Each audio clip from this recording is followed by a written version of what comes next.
ओम नमो भगवते वासुदेवाय।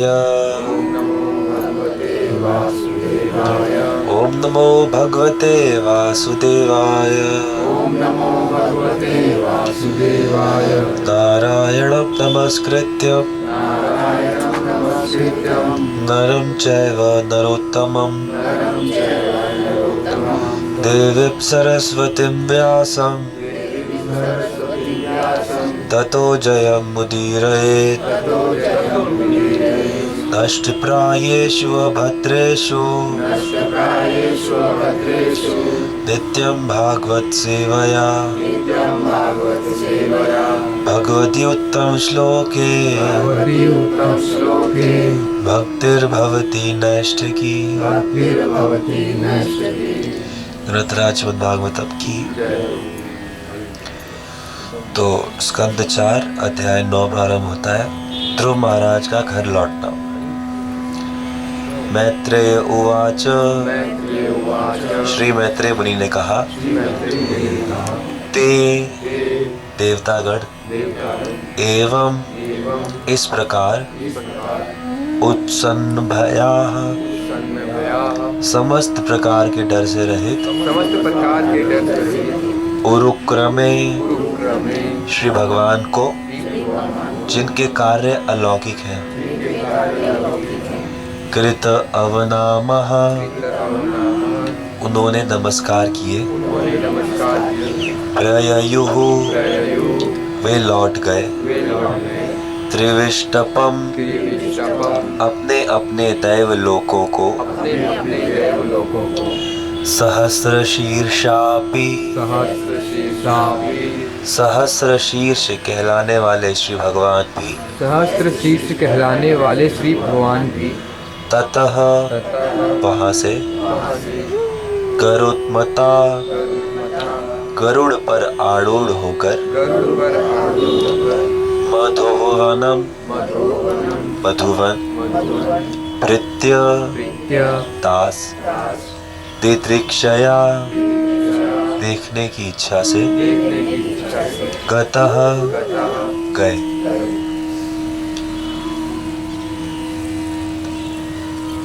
त एवमुत्सन्न भया उरुक्रमे कृतावनामः प्रययुस्त्रिविष्टपम् सहस्रशीर्षापि ततो कुरुत्मता मधुर्वनं भृत्य दिदृक्षया गतः। श्री मैत्रेय मुनि ने विदुर से कहा, जब श्री भगवान ने देवताओं को इस प्रकार फिर से आश्वासन दिलाया तो वे सभी प्रकार के भय से मुक्त हो गए और वे सब उन्हें नमस्कार करके अपने अपने देवलोकों को चले गए। तब श्री भगवान जो सहस्र शीर्ष अवतार से भिन्न नहीं है गरुड़ पर सवार हुए और अपने दास ध्रुव से मिलने हेतु मधुवन गए। तात्पर्य, सहस्र शीर्ष शब्द गर्भोदक्षाई विष्णु के लिए प्रयुक्त हुआ है। यद्यपि श्री भगवान क्षीरोदक्षाई विष्णु के रूप में प्रकट हुए थे किंतु उन्हें यहाँ गर्भोदक्षाई सहस्त्र शीर्ष विष्णु के रूप में वर्णित किया गया है क्योंकि वे गर्भोदक्षाई विष्णु से अभिन्न हैं। श्रील सनातन गोस्वामी ने अपने भागवतामृत में श्री विष्णु के इस रूप को वृष्णिगर्भ अवतार बतलाया है। उन्होंने ध्रुव महाराज के रहने हेतु ध्रुव लोक का सृजन किया। तो ये जो स्वरूप भगवान का ध्रुव महाराज से मिलने जाते हैं इनका नाम है वृष्णिगर्भ। इस नाम से इनको बताएगा वृष्णिगर्भ। सह ध्रुव महाराज वै भी धिया ध्यान से योग विपाक तीव्रया प्रखर योगाभ्यास के कारण हृदय के पद्मकोशे कमल पर स्फुरितम प्रकट तड़ित प्रभम बिजली के समान तेजोमय बिजली के समान तेजोमय तिरोहितम तिरोहितम विलीन हुई विलीन हुई सहसा अकस्मात अकस्मात एव एवं भी भी उपलक्ष्य उपलक्ष्य देखकर देखकर बहिस्थितम बहिस्थितम बाहर स्थित बाहर से तत् अवस्थम तदवस्थम उसी मुद्रा में उसी मुद्रा में ददर्श दर्शन देख सके। देख सके। सवैधिया योग विपाक तीव्रया विपाक तीव्रया हृत्पद्म कोशे पद्मकोशे स्फुरितं तडित प्रभम सुरितं तडितप्रभं तिरोहितं सह तिरोहितं सः सैवोपलक्ष्य सैवोपलक्ष्य बहिस्थितं तत् बहिस्थितं तत् अवस्थं ददर्श। अवस्थं ददर्श। ध्रुव महाराज अपने प्रखर योगाभ्यास के समय श्री भगवान के जिस बिजली सदृश तेजमान रूप के ध्यान में निमग्न थे वह सहसा अदृश्य हो गया। फलतः ध्रुव अत्यंत विचलित हो उठे और उनका ध्यान टूट गया। किंतु ज्यों ही उन्होंने अपने नेत्र खोले वैसे ही उन्होंने अपने समक्ष पूर्ण पुरुषोत्तम भगवान को उसी रूप में साक्षात उपस्थित देखा जिस रूप का दर्शन वे अपने हृदय में कर रहे थे। तात्पर्य, अपने प्रखर योगमय ध्यान के कारण ध्रुव महाराज अपने हृदय में श्री भगवान के स्वरूप का निरंतर दर्शन कर रहे थे। किंतु सहसा जब उनके हृदय से परम भगवान अदृश्य हो गए तो उन्होंने सोचा कि उस रूप को उन्होंने खो दिया है। इससे ध्रुव महाराज चिंतित हुए, किंतु आंख खुलने तथा ध्यान टूटने पर उन्होंने देखा कि श्री भगवान का वही रूप उनके समक्ष उपस्थित है। ब्रह्म संहिता में कहा गया है, प्रेमांजन श्रित भक्ति विलोचनेन, जिस सत्पुरुष ने अपनी भक्तिमय सेवा द्वारा ईश्वर के प्रति प्रेम उत्पन्न कर लिया है वह श्याम सुंदर के दिव्य रूप का निरंतर दर्शन करता है। भक्त के हृदय में स्थित श्याम सुंदर का यह रूप काल्पनिक नहीं होता।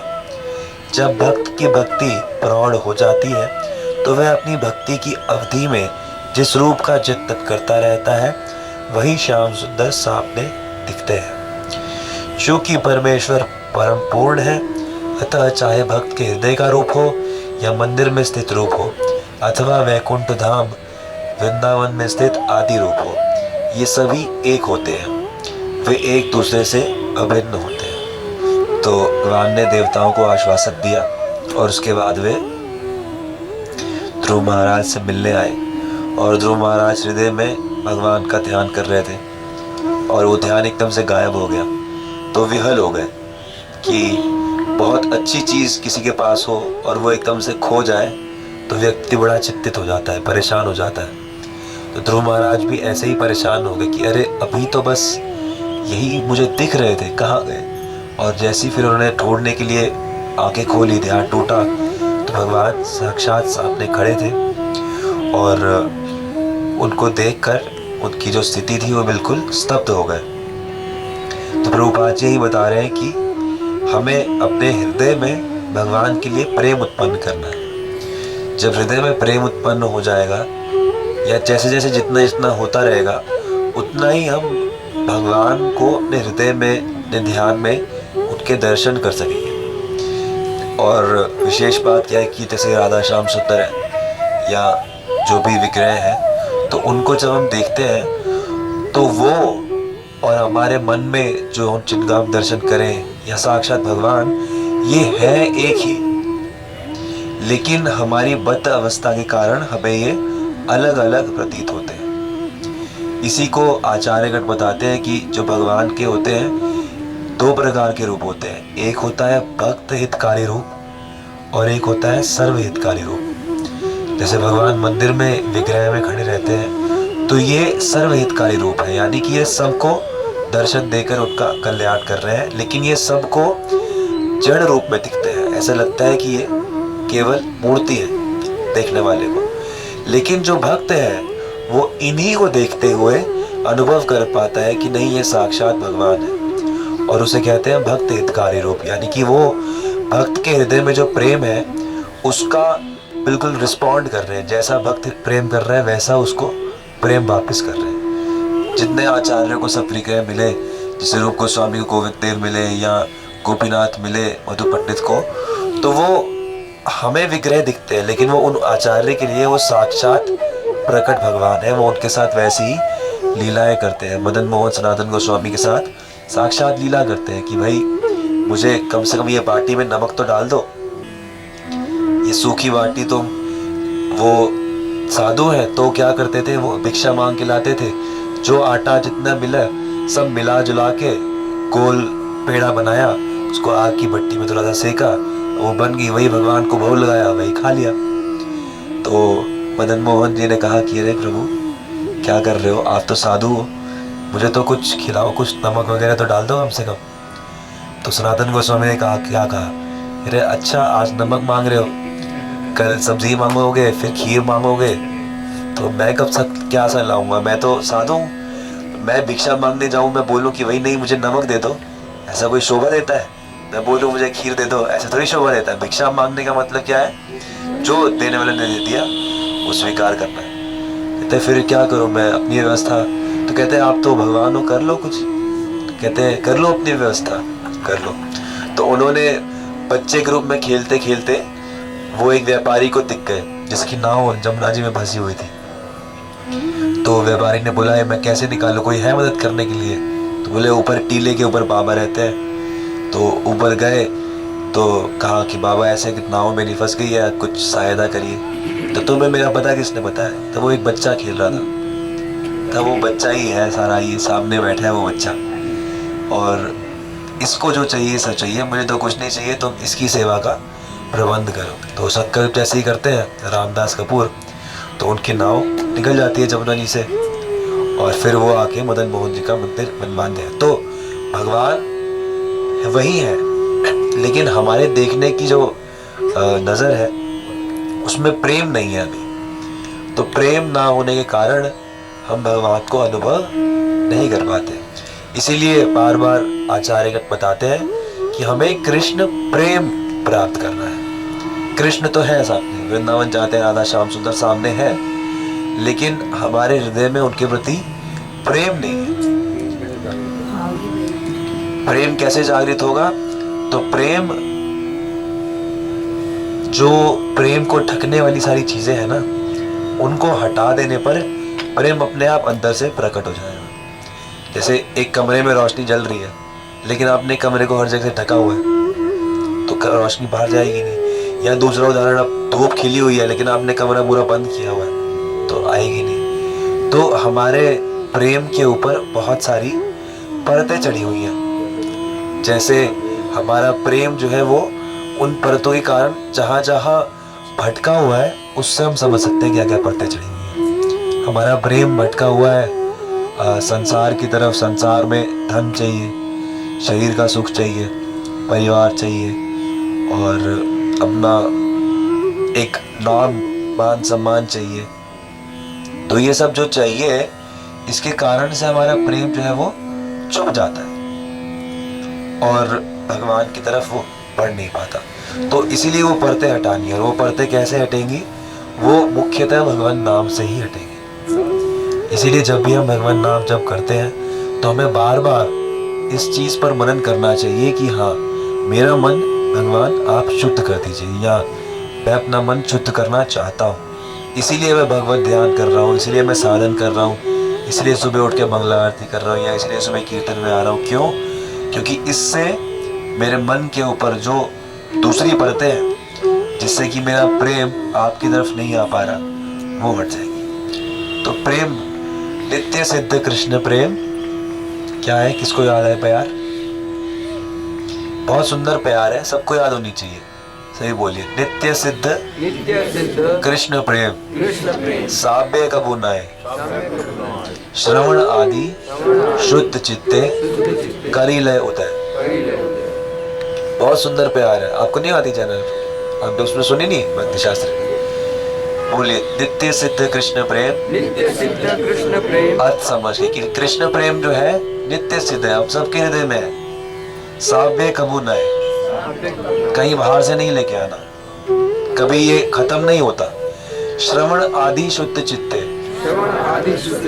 यानी कि श्रवण कीर्तन आदि नवता भक्ति से हृदय को शुद्ध करके करिलय उदय, तो ये उदय हो जाएगा। जैसे सूर्य उदय होता है, सूर्य कभी खत्म नहीं होता, रात्रि के समय सूर्य खत्म नहीं होता, लेकिन वो दूसरी तरफ चला गया पृथ्वी के। ऐसे ही हमारा प्रेम कभी खत्म नहीं होता, लेकिन वो कामनाओं के पीछे बेचारा छुप गया। तो नित्य सिद्ध कृष्ण प्रेम साव्य कबू नए, श्रवण आदि शुद्ध चित्ते करिलय उदय। तो चैतन्य महाप्रभु बताते हैं सनातन गोस्वामी से कि ये नित्य सिद्ध है कृष्ण प्रेम, कभी छुपता नहीं है, मतलब कभी खत्म नहीं होता, और श्रवण आदि भक्ति करके ये उदय हो जाएगा। नित्य सिद्ध कृष्ण प्रेम साव्य कबू नए, श्रवण आदि शुद्ध चित्ते करिलय उदय। तो ये बहुत सुंदर चैतन्य महाप्रभु की प्यार है, बहुत आसान है, क्योंकि बांग्ला में तो थोड़ी सी समझ भी आसानी से आ जाती है, तो इसलिए कोट करने के लिए और खुद को और दूसरों को समझाने के लिए बहुत अच्छा है।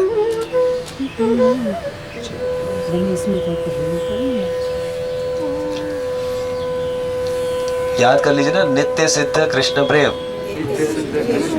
साव्य कबू नए, साप्य साप्य, श्रवण आदि शुद्ध चित्ते करिलय उदय। 4 हिस्सों में तोड़ दीजिए। नित्य सिद्ध कृष्ण प्रेम, कृष्ण प्रेम नित्य सिद्ध है, साव्य कबू नए, कभी खत्म नहीं होता, बाहर से कहीं से नहीं लाना। श्रवण आदि शुद्ध चित्ते, श्रवण आदि शुद्ध चित्ते, चित्त शुद्ध हो जाएगा श्रवण आदि भक्ति से, करिलय उदय, उदय हो जाएगा। हरे कृष्ण। तो किसी और कोई प्रश्न है तो चर्चा कर सकते हैं।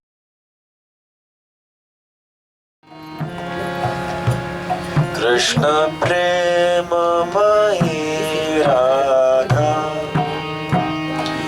राधा प्रेममयो हरि।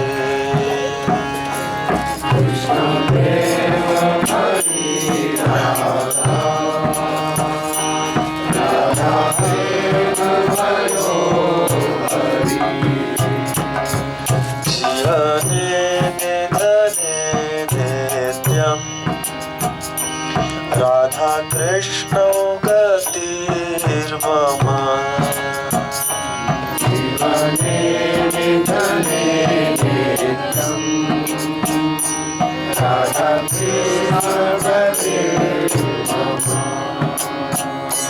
कृष्णस्य द्रविणं राधा, राधाया द्रविणं हरिः।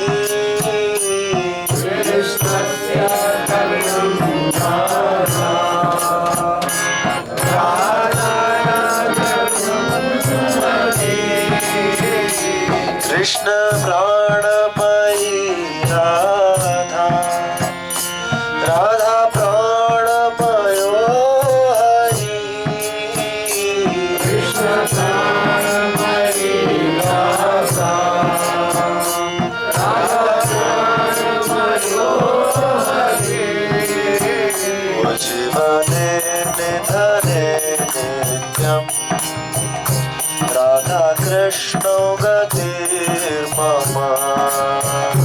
जीवने निधने नित्यम्, राधा कृष्णौ गतिर्मम। जीवने निधने नित्यम्, राधा कृष्णौ गतिर्मम। जीवने निधने नित्यम्, राधा कृष्णौ गतिर्मम। कृष्ण द्रवमयी राधा, राधा द्रवमयो हरिः। कृष्ण द्रवमयी राधा, राधा द्रवमयो हरिः। कृष्ण गेहे स्थिता राधा, राधा गेहे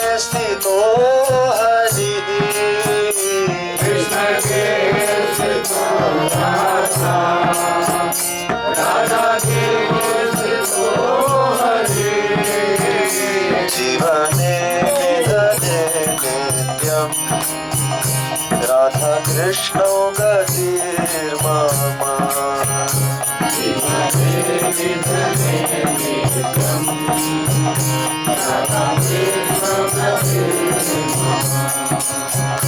जीवने निधने नित्यम् राधा कृष्णो गतिर्मम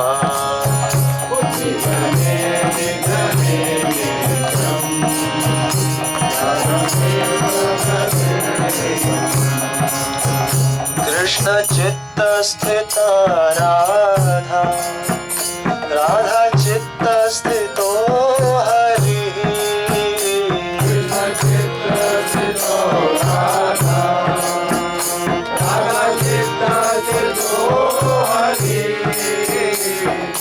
नीलांबरधरा राधा पीतांबरधरो हरि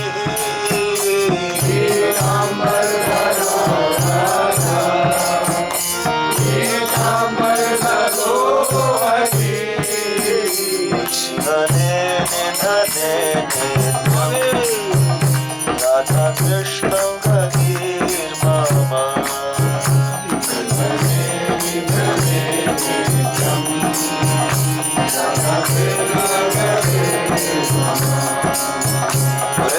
वृंदावनेश्वरी राधा कृष्ण वृंदावनेश्वरः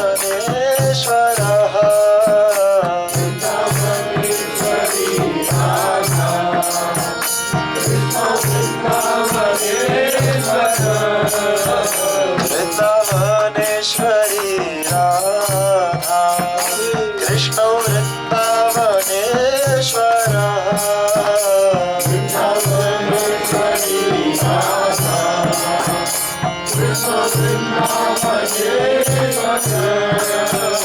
जीवने निधने नित्यम् राधा कृष्णो गतिर्मम